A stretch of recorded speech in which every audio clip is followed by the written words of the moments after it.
Hello, I'm Anthony. Welcome back to the Steinberg Halion 7 tutorial series. A couple of sections in the zone editor to handle today. We're going to have a look at both pitch and amplitude. The pitch section isn't absolutely huge, so we'll be absolutely fine getting away with a couple of them. If you're enjoying this series and you'd like to help support my channel, check out the Patreon and channel member links below. Brilliant way to do it. Let's deal with the pitch section first. Some of this is so simple it's almost not worth mentioning. Here's the pitch wheel, different controls of the amount that we can modulate the pitch by up and down for the pitch wheel. So simple C, register C on the tuner, all the way up 4 semitones to E, let the wheel go all the way down, just 2 semitones down to A sharp. Pretty obvious what's going on there. Similarly with the tuning controls, these are really simple. The only thing worth mentioning is just to bear in mind that they are a single modulation destination. See how when I clicked on it, everything turned orange? So if I map a modulation source into this control, I've got that entire level of control all the way down from a single cent, which is 100th of a semitone, all the way up to full octaves. Now we get into stuff that's interesting enough to talk about. This pitch envelope amount control is mapped into the envelope page, and we need to control both of them simultaneously. They don't make very much sense out of the context of the other. Let's jump over to the envelope section and have a look at the pitch tab. I'm going to pick up this node. These are the nodes that are created for you by default. And I'm going to pick up this node and set it to about 250 milliseconds and as high as it'll go. When I hover over that node, you can see that the level is set to 100%. Well, 100% of what? What does that mean? Well, it doesn't mean anything until you dial in some envelope amount. Let's go back over to the pitch section. This is the master control by which we determine how much that envelope is going to change the sound. And you can see that it's set in semitones. So if I double click and set this control to 1 semitone, it's hardly even registered on the control. That's why I typed it in manually. Back over to the envelope now. When we hover over the same node, this time you can say that it says 1 semitone. So now we know what our range is. Because we've dialed in some envelope amount, this range now has a context. Now I'll play a note. You heard it went up by an amount, but it didn't seem to get all the way to C sharp. That's because there's still velocity sensitivity on this keyboard. If I hit that same key harder, it gets up higher. It was into the realm of C sharp. It wasn't actually still playing. It wasn't getting all the way up to a full C sharp. If you're dealing with pitch envelope modulation, you need to bear in mind that velocity sensitivity controls the envelope. So if we have velocity sensitivity dialed in, as we do here, then that setting is going to have some sort of overall global impact on the envelope. The envelope is then tied in to an absolute maximum possible amount from the pitch control section. So you have this multiple level hierarchy, all of these controls interacting with each other. Let's make it much simpler and take away the velocity sensitivity for the pitch envelope. Not had anything to do with this velocity sensitivity for the volume. We're still going to get different volumes depending on whether we play the key soft or loud. This is just the pitch envelope that we're modulating here. Look, jump over to the amplitude. Still got velocity sensitivity there. I'm also going to make this maximum shelf last a little bit longer so that it's no longer a single moment in time. I'll add a new node, drag that up to the top, and just drag it away off into the distance. Some amount. What have I got there? 1 second. Great. So let's play this key. This is a C that I'm playing. And now you can see us hitting exactly C sharp. And it doesn't matter what key I press on the keyboard. I'm going to play a G. And we go up 1 semitone up to G sharp. Now we can start playing with the envelope. So let's have a very, very gentle slope to start with, and then I'll pick this curve up. And as you can see, can turn it into a logarithm. And now we have full control over the envelope. Press A so that we can see the entire thing. Jump back over to the pitch control section, dial in more of this envelope amount to some random 7.26 is fine. Back over to the envelope section. Now everything has been rescaled. When I hover over this node, it's now going up to a maximum of 7.26 semitones. This entire envelope It's just been expanded. So here's my C up to G, which is just over 7 semitones above. That was a sharp G. The pitch envelope is one of the envelopes that's allowed to be bipolar. So I can drag this node below 0, and now the pitch will go down and then up. So really flexible, very powerful envelope editing. Just bear in mind that the entire thing is controlled from this master envelope amount.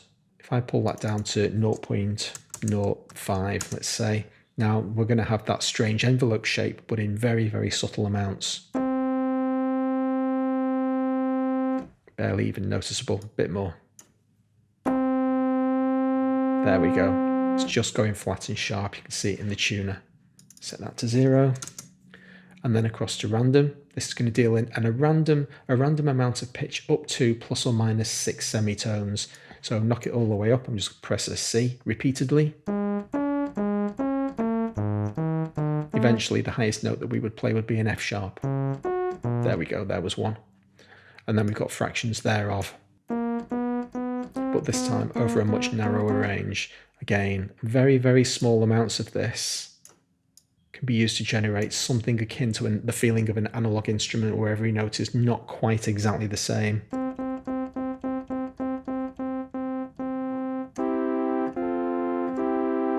It's just taken away a little bit of that digital precision of everything always being absolutely perfect to the note. Next along we have key follow, and mess with this dial at your peril because it can really mess with your head. At the moment, pitch is following the keyboard. It's completely intuitive and we all understand every C that we press, 1 octave higher is going to play a note, 1 octave above that. Well, that's only your starter, your start point. And if you want Halion to operate in this way, pitch key follow needs to be set to 100. If I set it to anything else, it's basically going to skew the pitch offsets of the entire keyboard by an amount. Only one note is ever going to be accurate from this point onwards, and it will be C3. So let's set the key follow to I don't know, 58 is fine. And then I'll play C's on the keyboard until we find where C3 actually is. It's not that one, that's playing an F. There it is. So there's C3, 261 Hertz. It's the only note on the keyboard that's now accurate. Every other note is ever increasingly inaccurate. So the C sharp just above, you can see is flat because it's not getting all the way to the semitone that it wants to be. It's only getting effectively 58% of the way there, and that's going to get worse and worse as we go up the keyboard.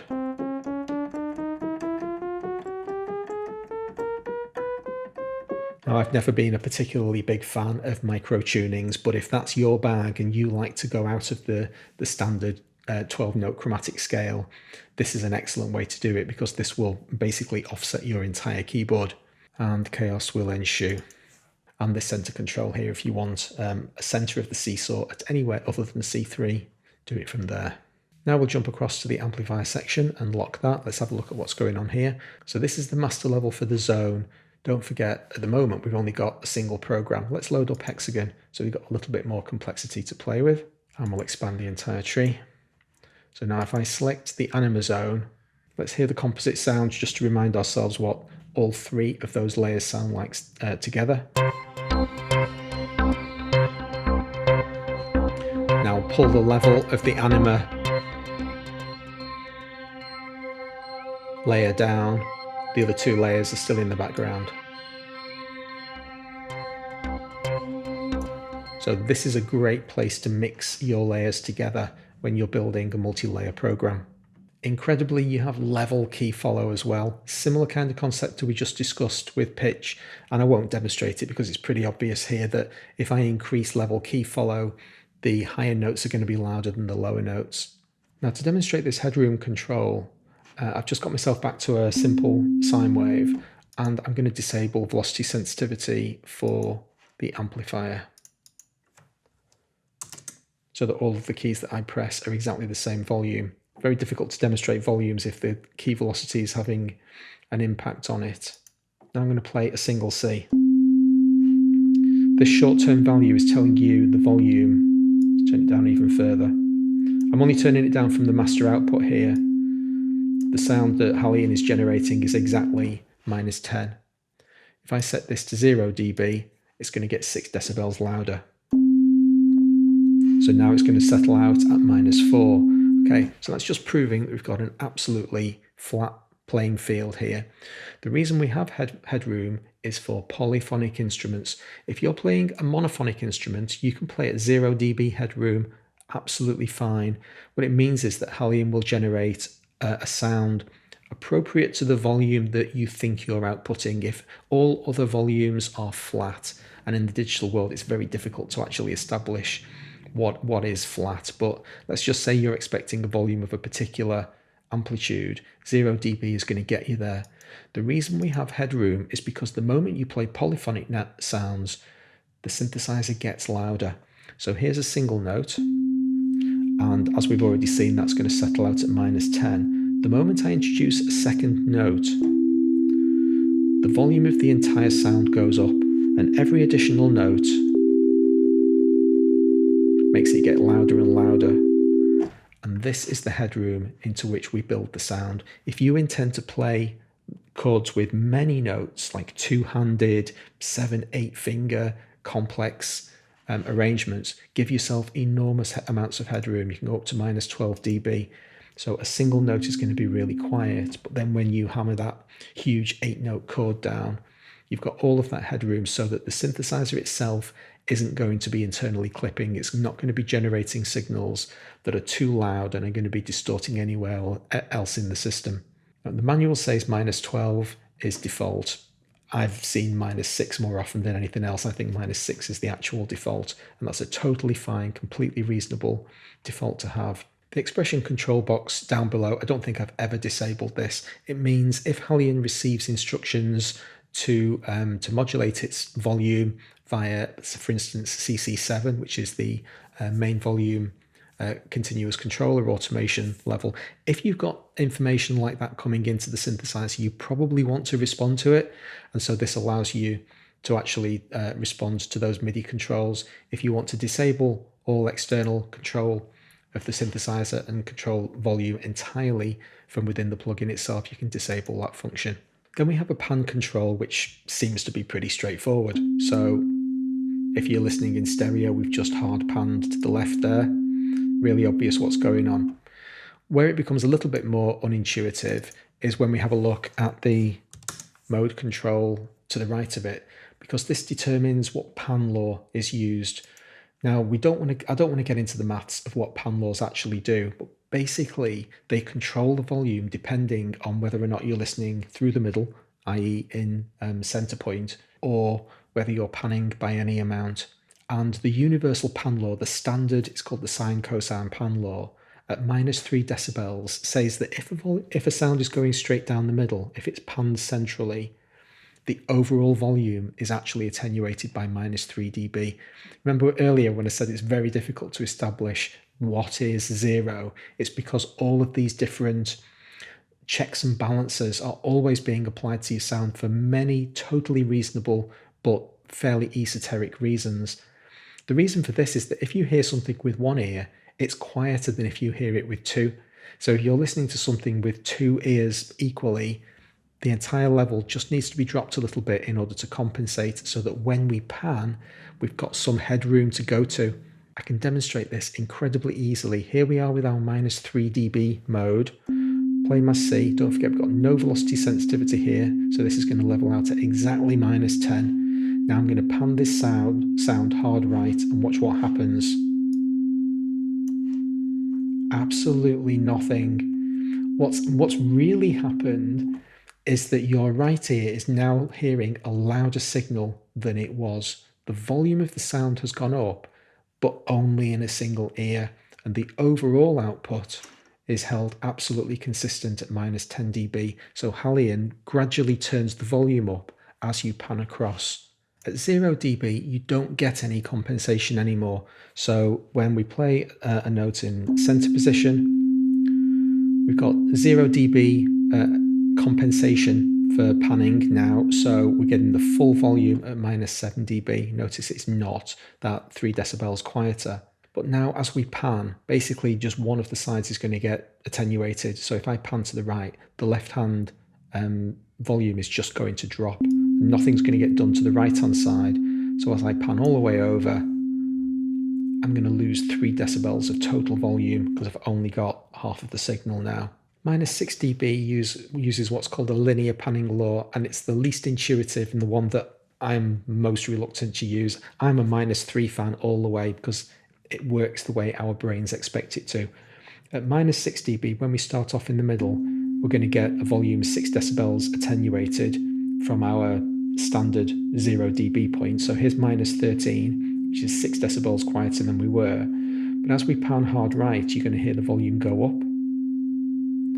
So that's the right hand side being boosted basically, but it's being boosted back up to 0 for a mono channel, which is 3 decibels quieter than the stereo channel would otherwise have been. Fairly head-bending stuff. Here's my TLDR for the panning control. Set it to minus 3 and never worry about it again. Your life will be so much simpler if you don't worry too much about this stuff. The use cases for wanting to use your 0 and your minus 6 dB just are very, very fringe. They're where you actively want something to get quieter or louder when you pan it, and that's not usually the case. Random pan can be really nice. If I set this extreme and start playing C, you can hear that jumping left and right in the stereo field, and it sounds a little bit odd. Kind of disorienting, but if I pull back from that, that was at 81. Somewhere in the 40s, I'll set it to 39 is fine. Now we've got a much nicer effect. This is one of those situations where the control has a sweet spot, randomizing the pan fairly subtly around the center point so that every note is randomized within this range. Actually makes for what I think is quite a nice effect, and it gives you that feeling of an electric piano. Similar to random, we can alternate the pan left and right. So now it's not going to be random, we're basically going to be ticking like a clock, but we can do it more consistently. So let's have a little bit of this. And again, it's one of those where you need to find out over what range you're operating. So now you can hear that quite clearly, ping-ponging left to right.